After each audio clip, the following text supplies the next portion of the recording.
حضرت انس رضی اللہ تعالیٰ عنہ سے روایت ہے کہ نماز کے وقت کے اعلان کے لیے لوگوں نے آگ اور ناقوس کا ذکر کیا، پھر یہود و نصارہ کا ذکر آ گیا، پھر بلال رضی اللہ عنہ کو یہ حکم ہوا کہ اذان کے کلمات 2 مرتبہ کہیں اور اقامت 1 مرتبہ۔ صحیح بخاری حدیث نمبر 603۔ نافع نے خبر دی کہ حضرت عبداللہ بن عمر رضی اللہ عنہما کہتے تھے جب مسلمان ہجرت کر کے مدینہ پہنچے تو وقت مقرر کر کے نماز کے لیے آتے تھے، اس کے لیے اذان نہیں دی جاتی تھی۔ ایک دن اس بارے میں مشورہ ہوا، کسی نے کہا کہ نصارہ کی طرح 1 گھنٹہ لے لیا جائے، اور کسی نے کہا کہ یہودیوں کی طرح نرسنگا بگل بنا لو، اس کو پھونک دیا کرو۔ لیکن حضرت عمر رضی اللہ عنہ نے فرمایا کہ کسی شخص کو کیوں نہ بھیج دیا جائے جو نماز کے لیے پکار دیا کرے۔ اس پر حضرت صلی اللہ علیہ وسلم نے اس رائے کو پسند فرمایا اور بلال سے فرمایا کہ بلال اٹھ اور نماز کے لیے اذان دے۔ صحیح بخاری حدیث نمبر 604۔ حضرت انس بن مالک رضی اللہ عنہ سے روایت ہے کہ جب مسلمان زیادہ ہو گئے تو مشورہ ہوا کہ کسی ایسی چیز کے ذریعے نماز کے وقت کا اعلان ہو جسے سب لوگ سمجھ دیں۔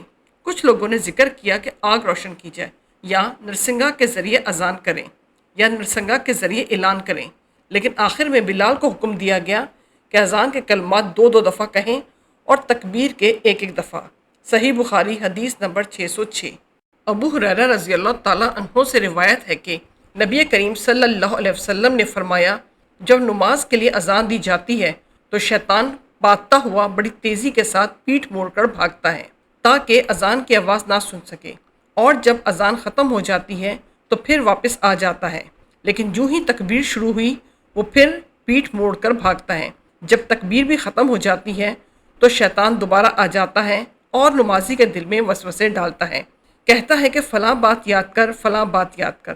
ان باتوں کی شیطان یاد دہانی کراتا ہے جن کا اسے خیال بھی نہ تھا، اور اس طرح اس شخص کو یہ بھی یاد نہیں رہتا کہ اس نے کتنی رکعتیں پڑھی ہیں۔ صحیح بخاری حدیث نمبر 608۔ عبد الرحمن مازنی اپنے والد عبداللہ سے بیان کرتے ہیں کہ ان کے والد انہیں خبر دی کہ ابو سعید خدری رضی اللہ عنہ نے ان سے بیان کیا کہ میں دیکھتا ہوں تمہیں بکریوں اور جنگل میں رہنا پسند ہے، اس لیے جب تم جنگل میں اپنی بکریوں کو لیے ہوئے موجود ہو اور نماز کے لیے اذان دو تو تم بلند آواز سے اذان دیا کرو، کیونکہ جنو انس بلکہ تمام ہی چیزیں جو مؤذن کی آواز سنتی ہیں قیامت کے دن اس پر گواہی دیں گی۔ حضرت ابو سعید رضی اللہ عنہ نے فرمایا کہ یہ میں نے نبی کریم صلی اللہ علیہ وسلم سے سنا ہے۔ صحیح بخاری حدیث نمبر 609۔ حضرت انس رضی اللہ عنہ سے روایت ہے کہ جب نبی کریم صلی اللہ علیہ وسلم ہمیں ساتھ لے کر کہیں جہاد کے لیے تشریف لے جاتے تو فوراً ہی حملہ نہیں کرتے تھے، صبح ہوتی اور پھر آپ انتظار کرتے، اگر اذان کی آواز سن لیتے تو حملے کا ارادہ ترک کر دیتے، اور اگر اذان کی آواز نہ سنائی دیتی تو حملہ کرتے تھے۔ انس رضی اللہ عنہ نے کہا کہ ہم خیبر کی طرف گئے اور رات کے وقت وہاں پہنچے۔ صبح کے وقت جب اذان کی آواز نہیں سنائی دی تو آپ اپنی سواری پر بیٹھ گئے اور میں ابو طلحہ رضی اللہ عنہ کے پیچھے بیٹھ گیا۔ چلنے میں میرے قدم نبی کریم صلی اللہ علیہ وسلم کے قدم مبارک سے چھو جاتے تھے۔ انس رضی اللہ عنہ نے کہا کہ خیبر کے لوگ اپنے ٹوکروں اور کدالوں کو لیے ہوئے اپنے کام کاج کو باہر نکلے تو انہوں نے رسول کریم صلی اللہ علیہ وسلم کو دیکھا اور چلا اٹھے کہ محمد واللہ محمد صلی اللہ علیہ وسلم پوری فوج سمیت آ گئے۔ انس نے کہا کہ جب نبی صلی اللہ علیہ وسلم نے انہیں دیکھا تو آپ نے فرمایا کہ اللہ اکبر، اللہ اکبر، خیبر پر خرابی آ گئی، بے شک ہم کسی قوم کے میدان میں اتر جائیں تو ڈرائے ہوئے لوگوں کی صبح بری ہو گئی۔ صحیح بخاری حدیث نمبر 610۔